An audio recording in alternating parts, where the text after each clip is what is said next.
Mike. Bob, we got about a minute. Is that crowd argument resonating with you at all? Absolutely not. Not after this point in time. First of all, let's remember Mr. Floyd was in handcuffs. And these analogies, if there was a shootout and somebody was having a heart attack, fell flat on their face, this prosecutor did an excellent job. We got to give him credit for bringing each and every step of the way, dismantling this argument about the crowd, as well as the drug intoxication. None of that makes a difference when one of their very own is saying the knee should have come off the neck. He basically confirmed what everyone else so far has testified to as to policy, and that goes to second-degree murder. We will talk further about this key testimony, but it also gets into how the officers dealt with him throughout this event. They couldn't find a pulse, but yet remained on him to the point where paramedics are arriving, and one believed he was already dead. That huge testimony and much more coming up as we recap a huge day. Stay with us.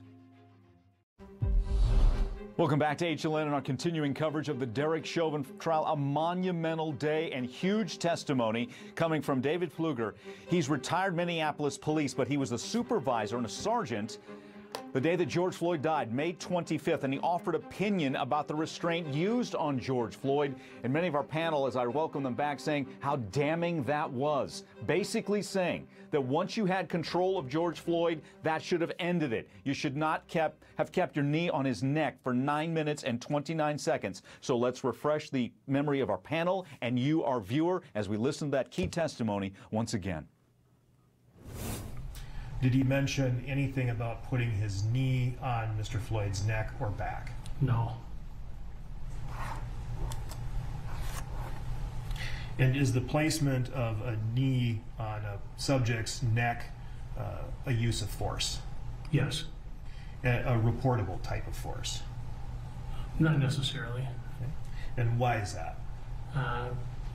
For handcuffing somebody in a prone position or fighting with someone, it could happen where your knee ends up on their neck. Okay. For about how long? I guess whatever's reasonable. Okay. And which would be when? Until you get control of the party, I guess. Control is in the person is then handcuffed? Handcuffed and not continuing to fight with you anymore. Okay. So once the subject is handcuffed and no longer resisting? Yes. At that point, the restraint should stop. Yeah. Huge point for the prosecution right there. Reva Martin, talk to me about it. Yeah, this was just a jaw-dropping testimony by that retired sergeant in support of the prosecution's case. I don't think the defense attorney necessarily knew it was coming. He didn't seem quite prepared for it. And when he did get, when he finally caught up, he made an objection. We saw that sidebar that happened, and we saw him voir dire the sergeant, trying to establish that this sergeant did not have sufficient information. He did not review sufficient information to be making a use of force determination. But it was already out, Mike. The jurors had already heard, really questioning whether the knee on the neck should have happened beyond a couple of seconds, because once Mr. Floyd was in handcuffs and on the ground, according to this sergeant, the restraint should have ended. And it's going to be very difficult, no matter what that defense attorney did afterwards, for the jurors to get that out of their head. So very, very shocking, startling testimony in favor of the prosecution today. Because, Joey, the jurors, in their mind's eye, they're not only seeing Derek Chauvin's knee on the neck, which is number one, first and foremost here, but another officer on his back and another on his legs. Yeah, without question. So here's the key word, reasonableness, right? You heard the witness testify as to what is reasonable. Didn't give an indication of what that was, so you have to determine what is and what's not. Now, let's talk about that. We know from looking at the tape, the world knows and the world believes it's not reasonable. How does the defense backtrack and get out of that? What they do is they're pointing and they're not giving up on the issue of the crowd. The crowd's representing a distraction, and by virtue of the crowd, that has to factor into the issue of reasonableness, because Chauvin and everyone has to deal with that. The problem, of course, Mike, we heard body cams, we heard no mention by any officer as it relates to being concerned about the crowd, except saying get on the sidewalk. The other way that you deal with the issue of reasonableness, is they're trying to attempt to, is say, hey, isn't it true that when someone who's on or in some kind of drug-induced state, when they regain consciousness, they can be volatile, they can be aggressive, aggressive? That's a concern, isn't it? Yeah, it might be. So now the defense is using that to indicate that he was concerned that as Chauvin, that when Floyd regained consciousness, he could be volatile. That's what they're using to attack reasonableness. Crowd control and the regaining of consciousness. Will it work? It seems like a really, really long shot. That's what they got. That's what they're going with, Mike. Bob, we got about a minute. Is that crowd argument resonating with you at all?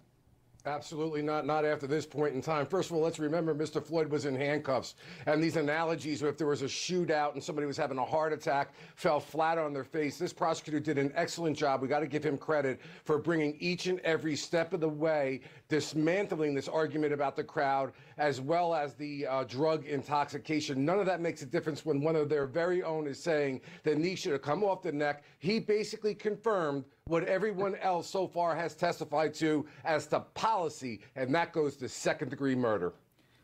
We will talk further about this key testimony, but it also gets into how the officers dealt with him throughout this event. They couldn't find a pulse, but yet remained on him to the point where paramedics are arriving, and one believed he was already dead. That huge testimony and much more coming up as we recap a huge day. Stay with us.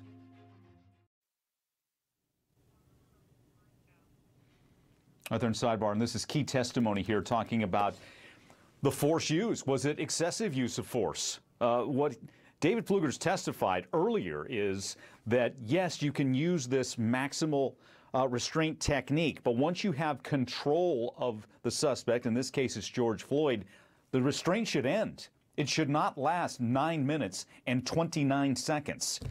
I mean, Joey Jackson's with us, and Joey, I'll apologize ahead of time. I have to interrupt if we get back to court, but that's huge, isn't it? Without question, and absolutely just let me know. Look, it goes to the issue of reasonableness, and you hear every indication that this sergeant is laying out some of the protocols of the department, what's acceptable, what is not acceptable, what you can do. And what you can do is you use force, you get the subject under control, and then you relent. To the extent that you don't do that, it's unreasonable. To the extent that it's unreasonable, it's unlawful. To the extent that it's unlawful, you're convicted. So that's why they're at sidebar, because it's such an important portion of this trial. Yeah, I mean, from what it's saying, again, in layman's terms, once you have George Floyd handcuffed and on the ground, that's it. There's no need to have 3 people on top of him. Is that what you're hearing? Without question. Yeah. Absolutely, without question. And then, Mike, just one other point. The fact that he doesn't, during the initial call, he being his supervisor and Chauvin says nothing to his supervisor about using his knee on the neck, says nothing about the duration. We could infer then, and the prosecution will ask the jury to infer, the reason he didn't tell his supervisor is because he knew it was wrong. And so this is a major portion of the trial. It goes to the issue of use of force and the appropriateness of use of force, and that's why, you know, he doesn't want the testimony that is the defense attorney for him to say that is the sergeant the very next thing, which is can't do that. Well, let's be honest, it's already been damning testimony. One other thing, Joey, while we have just a moment here, that the sergeant talked about, or retired police now, positional asphyxia. So the jury now has that in their mind as well, that when somebody is on pavement, basically face down, chest on the pavement, an officer should know that could mean trouble, and they could have trouble breathing, and you have to get them on their side to get them relief, and not 9 minutes later. So, Mike, that's an excellent point. And it's an excellent point because it means that Chauvin was on notice that he was trained with regard to this positional asphyxia. He knew the dangers inherent in it in the event that someone is laying in a prone or other position, and that because of his training, his past experience, him knowing better would provide for him to turn him over as the pathway of breathing, right? Because you heard the retired sergeant, supervisor, indicate that that's what you do because you want to release it to allow them to breathe. The fact that Chauvin would know this and not do it is even more damning. Let's get Bob Bianchi in again. Bob, I apologize ahead of time. We have to interrupt, but your thoughts on this testimony and the gravity of it in this case? Devastating, because, Mike, you got to go to what the jury's going to be read, the jury charge at the end of the day, and this is why cop cases are hard. The jury has to determine that the defendant intended to commit an assault in order to get that second-degree murder charge. What this witness is saying, one of their own, a supervisor who's gone through this, saying that everything he did was essentially wrong and that he should not have continued to apply that force. That gets the prosecutor over that hurdle that it was reasonable police force as opposed to a second-degree murder. And it couldn't come out of the mouth of a better witness than a person who works within the department and is responsible responsible for ensuring that there's compliance with these policies. Mike, this is probably, I say right now, without question, the most devastating witness, and may very well, by the end of the day, as far as the law is concerned, be the singular worst witness against Derek Chauvin. Wow. Again, just to let everybody know, and we'll get back into court once they remove the headphones and start again. This MRT, oh, they're starting it now, so we'll pick up a little bit later. Let's go back to court.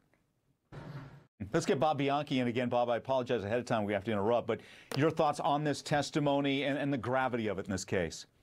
Devastating, because, Mike, you got to go to what the jury's going to be read, the jury charge at the end of the day, and this is why cop cases are hard.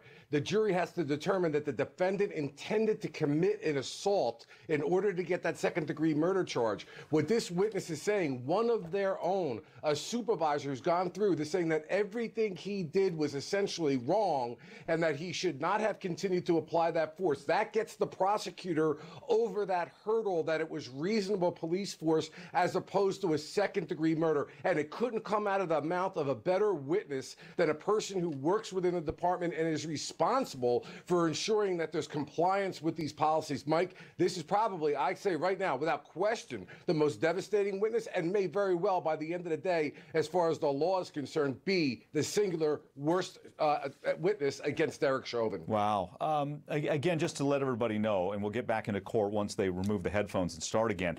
This MRT, oh, they're starting it now, so we'll pick up a little bit later. Let's go back to court.